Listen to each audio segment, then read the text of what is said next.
Hindi ko alam na lumaki eh. Ang alam ko dumami sa iba-ibang lugar.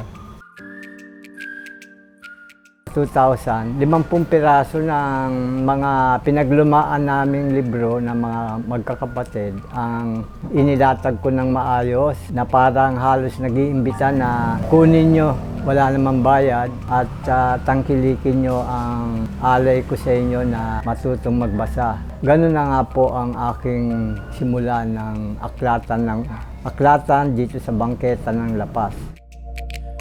Ito po ay hilig ko nung batang maliit pa ako. Siguro, hindi lang napapansin ng aking mga magulang.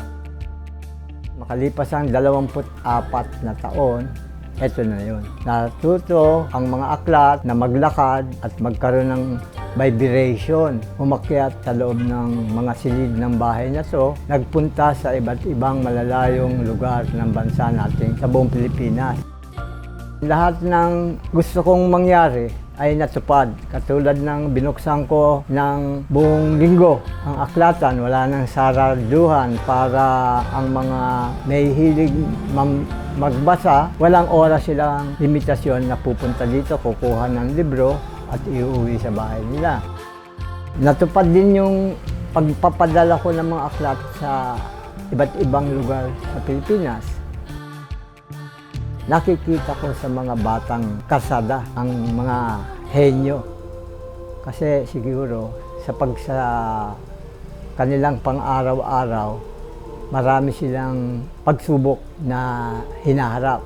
Unang-una na yung kakulangan ng magtuturo sa kanila. Kaya nakikita ko doon sa kahirapan ng mga bata na mayroon palang angking bagay na dapat sila bigyan ng halaga. Yung pagiging henyo. Masaya ang pakiramdam dahil wala nga sigurong bayad. Kahit na isang supot, isang sako ang dala nila.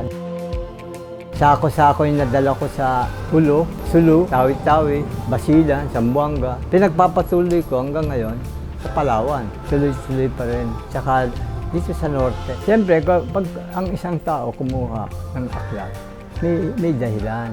Ayun nga, may dahilan. Kasi yung mga aklat dito, may mga sagot na eh. So, hindi na sila magpapaturo sa magulang nila. Kaya nawiwili. O kaya naman, walang aklat sila sa eskwelahan. May kanya-kanyang dahilan. Isang advocacy ako rin, yung alaala ng mga nakaraang panahon. Kaya ngayon, ang pakay ko ngayon, yung idinidiin ko mas maraming makakaabot ng kaalaman sa paggamit ng pareho aklat na tinatapon o hindi ginagamit. Parehong gagamitin, teknolohiya at komunikasyon.